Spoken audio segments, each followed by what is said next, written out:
হযরতে ফাতেমা রাদিয়াল্লাহু তাআলা আনহার একজন ইহুদি বান্ধবী ছিল। এই বান্ধবী একদিন আর 2 দিনের নয়, ইহুদি বান্ধবী 1 বছর 2 বছরের নয়, 12 বছরের বান্ধবী, ইহুদি বান্ধবী। ছোটবেলা থেকে এই বান্ধবীর সঙ্গে ফাতেমা রাদিয়াল্লাহু তাআলা আনহু বন্ধুত্ব। ইহুদি বান্ধবীর সঙ্গে ফাতেমা রাদিয়াল্লাহু তাআলা আনহা মাঝে মাঝেই কত গল্প করতেন। এরে আল্লাহর বান্দা, ফাতেমা রাদিয়াল্লাহু তাআলা আনহার বান্ধবীর বিবাহের জন্য তার বাবা এবার ফাতেমার বান্ধবীকে বলল, মা, তোমার সঙ্গে একজন ইহুদির ছেলেকে আমি পছন্দ করেছি, তার সঙ্গে তোমার বিবাহ দিব। মা, তুমি রাজি আছো কিনা?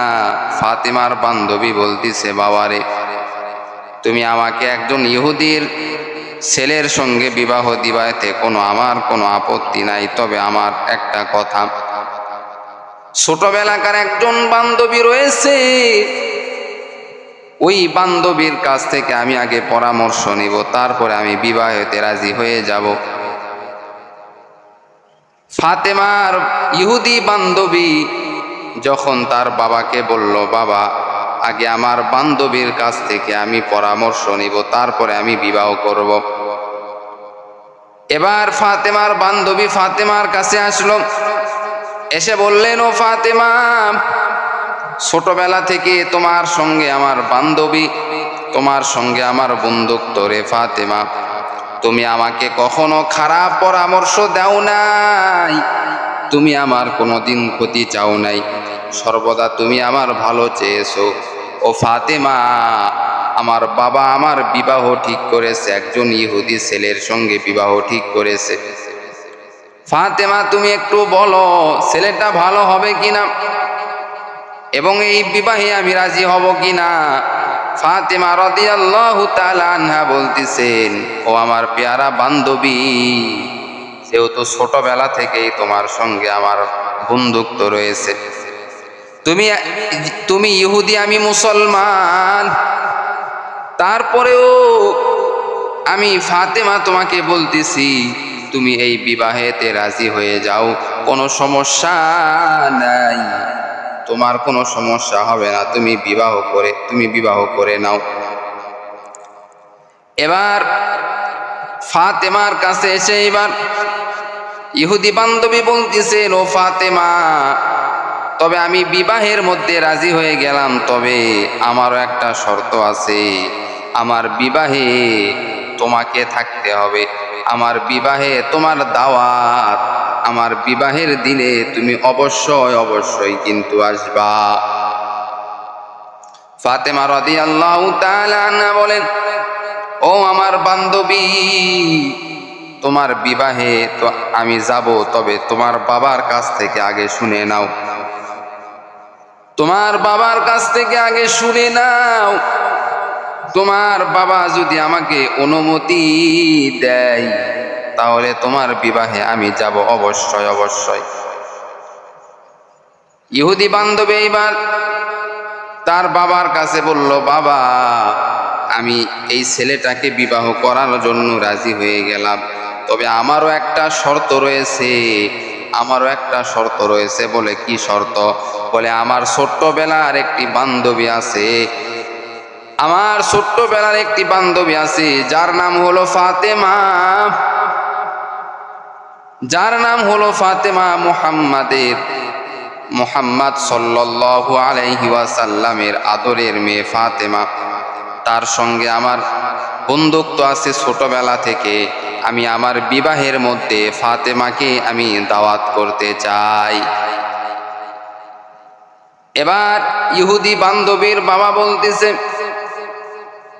ও আমার কলিজার টুকরা মেয়ে,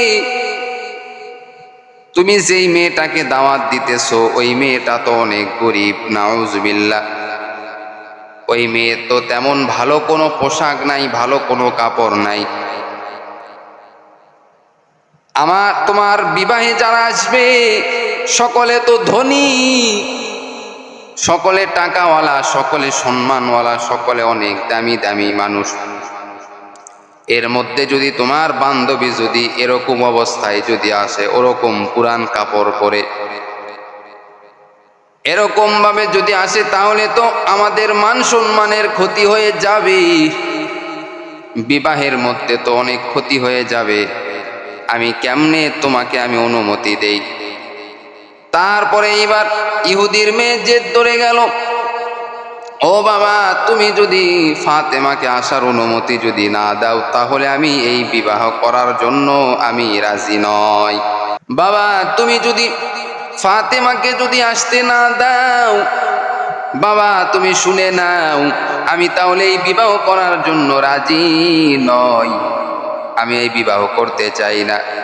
ইহুদি এইবার বলতেছে, ফাতেমার বান্ধবীর বাবা এবার বলতেছেন, যেহেতু আমার একটাই মেয়ে, বড় আশা করে বড় আনন্দিত হইয়া আমি বিবাহ দিব, এই বিবাহের মধ্যে যদি এই বিবাহটা যদি সুস্থভাবে যদি না হয়, তাহলে তো অনেক খারাপ হয়ে যাবে। অতএব এবার মেয়েটাকে বলল, মেয়ে যাও, তোমার বান্ধবীকে তুমি আসতে বলিও, কোনো সমস্যা নাই। এরে নবীর আশিক উম্মতের দল ফাতেমার বান্ধবী এইবার ফাতেমার কাছে গেল, গিয়া বলতেছেন, ও ফাতেমা, আমার বাবাকে আমি বলিলাম, আমার বাবা বলতেছে ঠিক আছে, তোমাকে অনুমতি দেওয়া হলো। এরে নবীর আশিক উম্মতের দল ফাতেমার কাছে যখন সব কথা খুলে বলল, তুমি একজন গরিব, তোমার বাবা একজন গরিব মানুষ, তোমার শরীরে তেমন ভালো কোনো কাপড় নাই, আর আমার বিবাহের মধ্যে অনেক দামি দামি লোকজন আসবে, অনেক দামি দামি মানুষ আসবে, টাকা পয়সার অভাব নাই, ধন সম্পদের অভাব নাই, সেই সমস্ত জ্ঞানী গুণী মানুষ আসবে, তাদের সামনে তুমি এই পোশাক পরিয়া কেমনে যাইবা? এজন্য আমার বাবা প্রথমে একটু বিবাহে তোমাকে আসার জন্য রাজি হইল না। তারপর আমি যখন জেদ করলাম, আমার বাবা রাজি হয়ে গেল। ফাতেমা দুইটা চোখের পানি বের করে কান্নাকাটি করতেছেন। এবার ফাতেমা বলতেছে বান্ধবীকে, ও আমার বান্ধবী, তুমি টেনশন করিও না, অবশ্যই অবশ্যই আমি ফাতেমা তোমার বিবাহের মধ্যে যাব, আমি ফাতেমা অবশ্যই তোমার বিবাহেতে আমি ফাতেমা উপস্থিত হব ইনশাআল্লাহ। এবার ইহুদির মেয়ে ফাতেমার উপর খুশি হয়ে গেল, যেহেতু ছোট্টবেলার বান্ধবী আমার বিবাহের মধ্যে আসবে, মুসলমান বান্ধবী। এরে নবীর আশিক উম্মতের দল, ওরে আল্লাহর বান্দা, ওই ফাতেমা রাদিয়াল্লাহু তাআলা আনহা এত কষ্ট করে জীবন যাপন করেছেন,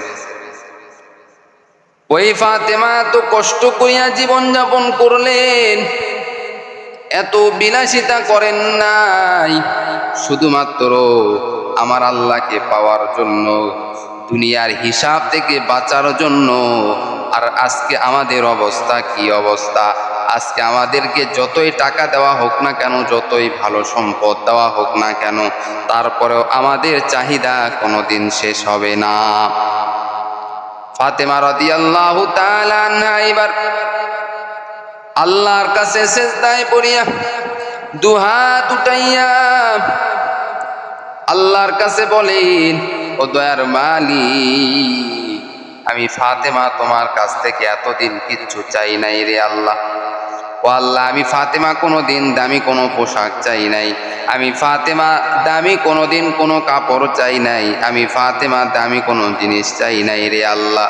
ও আল্লাহ, আজকে এমন অবস্থায় পড়েছি, আমার বান্ধবীর বিবাহেতে যাইতে হবে, আমার দামি কোনো পোশাক নাই, যেই পোশাক পরে আমি আছি এই পোশাকটাও আবার ছিঁড়া ছিটা, এমন অবস্থার পোশাক, এই পোশাক পরে আমি কেমনে আমার বান্ধবীর বিবাহে যাব?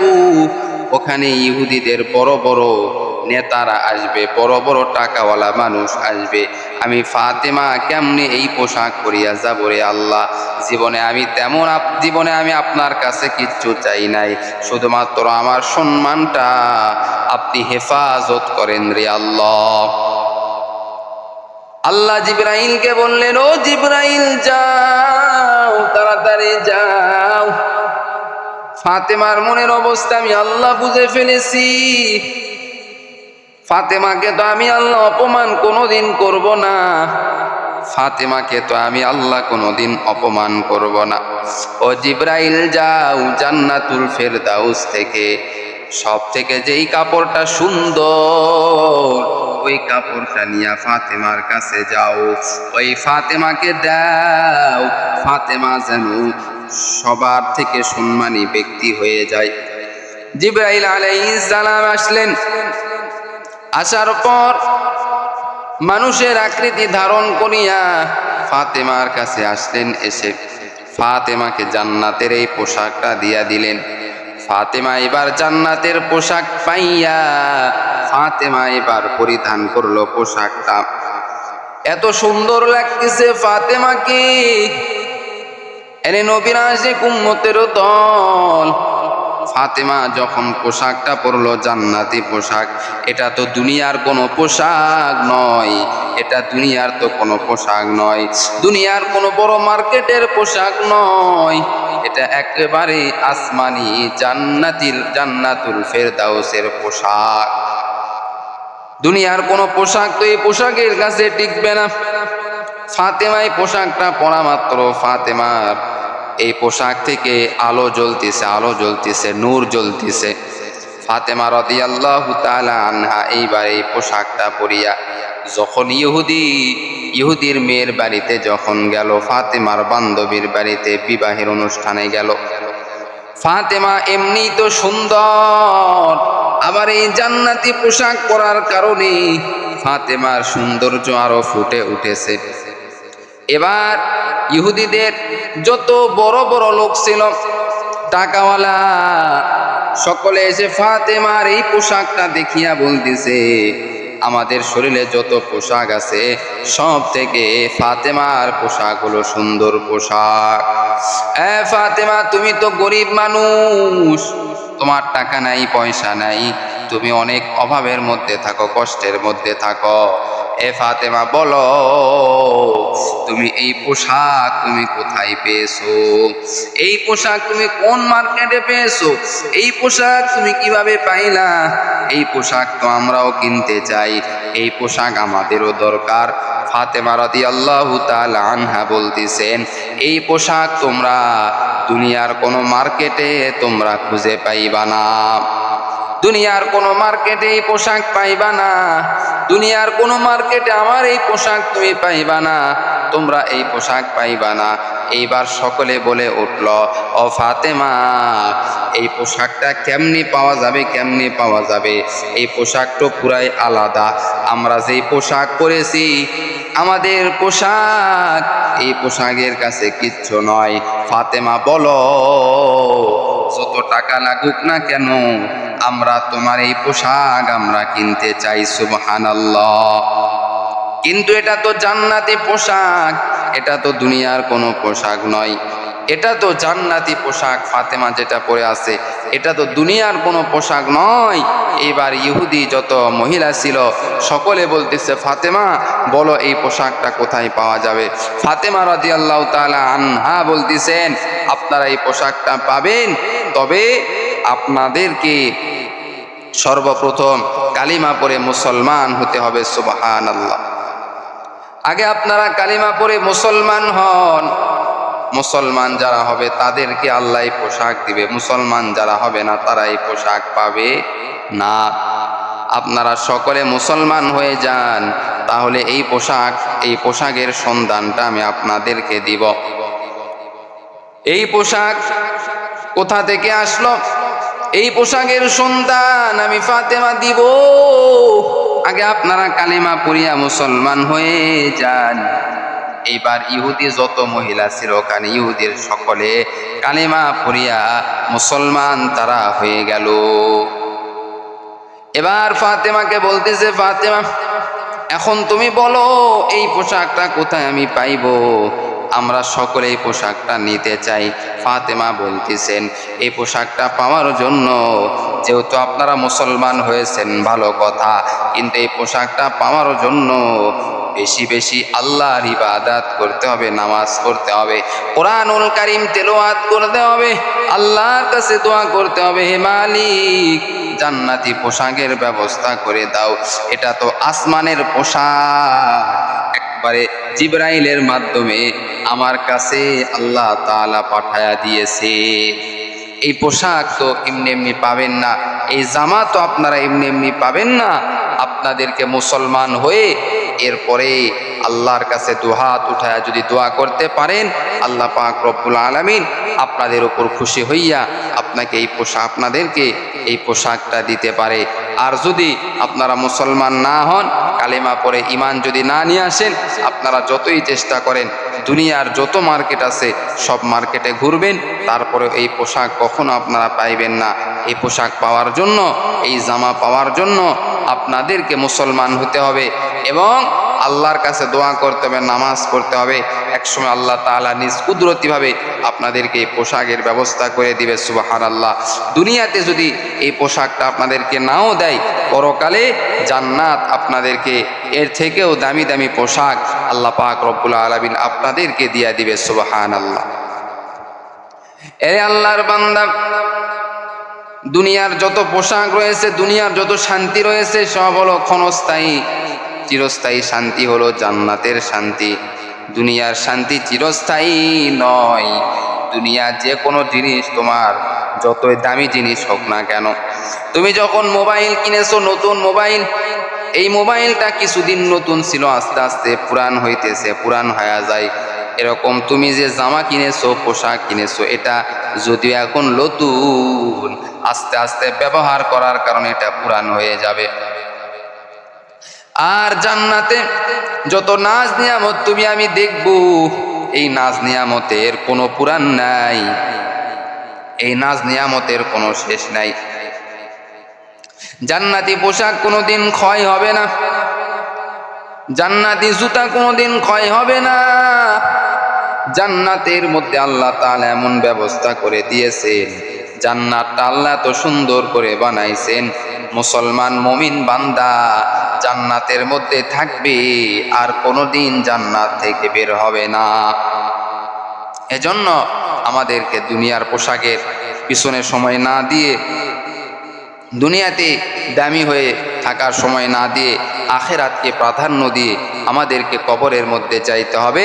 যেমন মা ফাতেমা রাদিয়াল্লাহু তাআলা আনহা আল্লাহ তাআলার ইবাদতের মধ্যে সময় কাটাইছেন, আল্লাহ পাক রব্বুল আলামিনের কাছে চাইছেন, আল্লাহ পাক রব্বুল আলামিন জান্নাতি পোশাকের ব্যবস্থা করে দিয়েছেন। সুবহানাল্লাহ।